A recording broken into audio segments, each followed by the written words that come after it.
Hey guys, so I actually got a new camera and that's what I'm going to talk about in this video. Obviously I'm recording with it right now so I can't show you, but I'll use my old camera, the 5D Mark III, to give some shots about it and explain what I'm talking about. Now this is actually the Sony FS5. This is a relatively new camera, it just came out this month, and I was actually thinking about getting a camera for a long time. I originally had pre-ordered the Ursa Mini 4.6K, but then that kept getting delayed.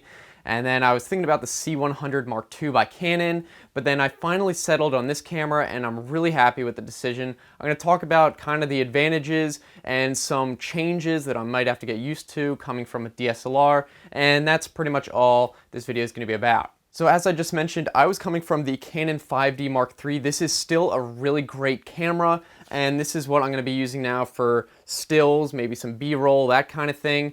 And I still love this camera. I'm still going to use it. I just thought it was time to maybe upgrade. I've had this and been using it for 3 years now, and I wanted to get a camera that was really dedicated for video, and there are definitely features on this camera that you really just won't get with any DSLR. Now, some of the main features in this camera that were not in my old camera, you'll obviously notice, is 60 FPS. This is really great, and I just love this silky smooth video.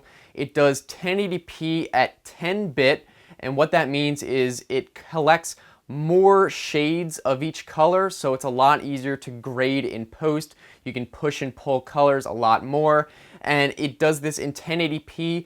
It does do 4K, but only at 30 FPS and 8-bit.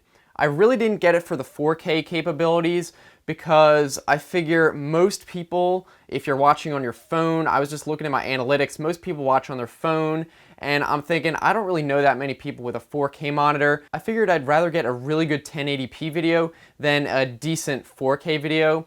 And sure, I could have gotten a way more expensive camera that does both, like 4K 60 FPS RAW, but that would have been way out of my price range, and also the workflow would have cost a lot more to store those files and that sort of thing. So I settled on this. It's kind of best of the both worlds. I am not spending a ton of money. It's still a very expensive camera, but I have really great 1080p, which I'm going to shoot in most of the time. But if I ever need to go to 4K, I still have that ability. You'll also notice, even though it is still full HD 1080p, it's going to be a lot sharper than my previous camera because it's a 4K sensor being downscaled, which is going to produce a lot better image because it's using more information to produce that 1080p image, even though it's the same resolution. Another great thing about this camera, it's very lightweight for what you get. It's not a shoulder mount camera like the FS7, so if you're doing a lot of run gun, this is a great camera because you can really hold it with two hands or even one hand and hold it up high or something if you really had to. It's probably best ergonomically to hold it with two hands because all the controls are on the one side of it, but it's light enough where you're not going to be stressing to hold it up all day. Some other cool things is that this camera can actually do super slow motion.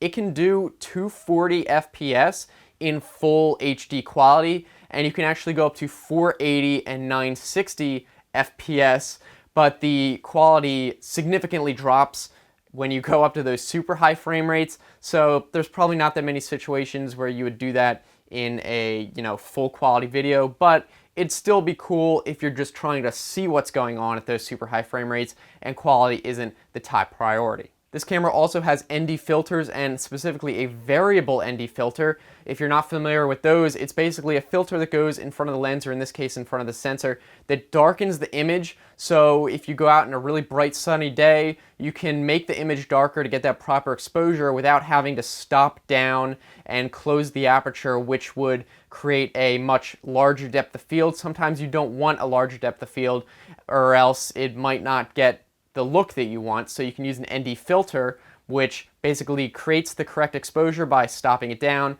but you can still control everything else how you want. And I mentioned this is a variable ND filter. This is kind of unique in that usually with a video camera you have a set of ND filters that kind of rotate around and you can pick from, whether it's a 1/16, 1/64. This actually allows you to have a gradient and smoothly go between anywhere from 1/4 to 1/28 ND filter, and it's not like a single filter, it's a LCD technology that dims, so you can really control it finely and not have to worry about sudden changes if you're going from inside to outside or something like that. You can gradually change the ND filter and the viewer really won't even notice. Another really great feature that is not in my DSLR is XLR inputs. This basically just means I can put my audio directly into the camera with really good quality instead of having to use an external recorder. Before, I had to use 2 different memory cards, load them all up, one from the recorder, one from the camera, sync it up in post, and it was just kind of a hassle. Now I don't have to worry about that. It goes right in the camera. It's just one file to deal with. Another advantage of using this camera is because it's a video camera. I don't know if other DSLRs do this, but mine split up the videos into 4 GB segments, probably because of the way the SD cards are segmented, and also there was a limit of 30 minutes recording. But on this camera, there's none of that. It just all goes into one file, so on top of not having to sync the audio in post, I don't have to combine files, so really this is going to save me so much time in post because it's all just one file, ready to edit as soon as I load it into the computer. Some other video-specific features is focus peaking, so on the little display, it's going to actually show me little red dots for what's in focus, so I don't have to worry about, you know, checking the focus, standing, taking a picture with the DSLR, look at it, make sure it's in focus. I can just stand and look at the screen and say, all right, there's dots all over my face, which means that I have that in focus. Or if I'm standing back and maybe, you know, the back of my hair has little red dots all over it, I'm like, all right, well, the back of my head's in focus. So it's really a lot easier to handle the focus without having to even use autofocus. And one of the biggest things is color correction in camera. DSLRs have this to some extent where you can control the gamma and that kind of thing, but this you can really go in and fine tune how the color is captured and encoded. For example, when I first bought this camera and used it and tested it out, I noticed that my face was very red, probably because of the way that the lights that I have interact with the sensor. You know, these are good lights, but sometimes sensors are more sensitive to colors that might be more prominent in a certain light bulb. So I was actually able to go in and focus in on the reds in the camera settings and shift it, do a phase color shift so that my face no longer looks red. It should be more natural for skin tones. And on my DSLR, that wouldn't have been possible. I would have had to go and post, you know, change the colors, which would have been kind of annoying. And then you also get a lot less latitude with doing other color adjustments. So it really just makes it a lot easier to deal with color. It comes right out of the camera, the right color, as long as you're willing to go in and spend the time to get it right in the first place. One downside, it's just a reality of switching this camera, is the system for mounting lenses is different. This uses the Sony E mount instead of the EF mount. So I have a lot of Canon lenses. I'm just gonna have to use an adapter. That's just a reality. I knew going in. It's not a big deal, but it's kind of disappointing that like the autofocus and that sort of thing is gonna be limited compared to a native mount on like a Canon lens. However, there are some cool features with the E-mount, such as the kit lens it came with actually has power zoom, so you don't have to like turn the lens to zoom. There's like a slider, so there's some cool stuff that you can actually use. And a good thing is that because the way the E-mount is designed, you can really use an adapter to use any type of lens as long as you have that adapter, which aren't really that expensive.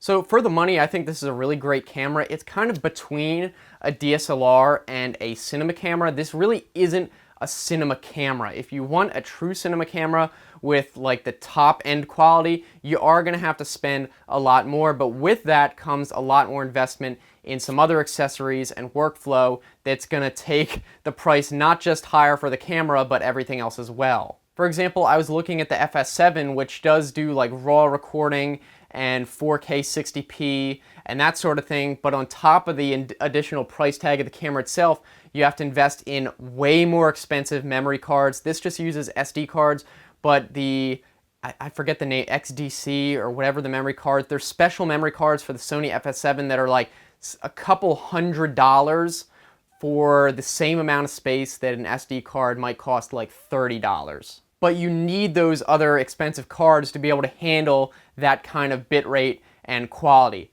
On top of that, the files that this camera produces are very manageable, and they're not that much bigger than the files that I would get out of my Canon 5D Mark III, whereas if I got the FS7 and was shooting at top quality 4K 60, the files would be huge, so I would have to invest in bigger hard drives like a RAID array, and then backing up I would have to invest a lot more in archiving, and it would have just been a huge investment overall, whereas this, I'm pretty much ready to shoot as soon as I buy it. So for my purpose, this is a really good balance. Sure, I would like to have the top quality, but for me and my channel, I think 1080p, 60 FPS, and 10-bit color is more than enough for the purposes I'm going to be using it for. I'm not going to spend a ton of money when I really don't need it, when this is really an amazing camera for what you get. I was actually thinking about getting the Canon C100 Mark II, which also does 1080p 60. This came out like earlier in the year, but I settled on this camera because the Canon only does 8-bit even in 1080p, and it doesn't do 4K at all, and I figured, no, this is really a much better deal. So that's pretty much just everything about this camera and my thoughts on it and why I settled on this one.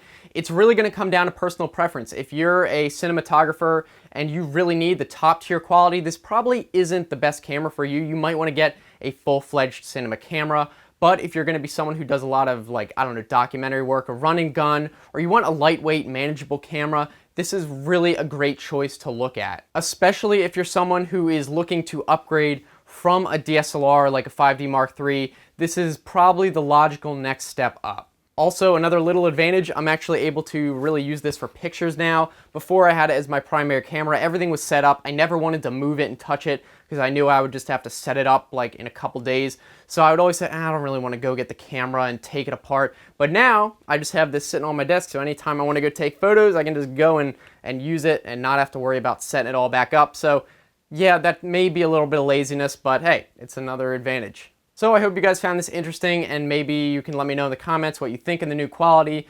Is it a waste of money? Did I waste my money? I think it was worth it. Anyway, let me know in the comments section. You can also tweet me on Twitter and all that good stuff. And if you want to subscribe, if you're new here, I make videos 3 times a week, so I think it should be worth it. And if you want to check out some other videos on the right-hand side, you can just click those or look in the description for the same link like if you're on a phone. So I look forward to hearing from you guys. Thanks for watching. I will see you next time. Have a good one.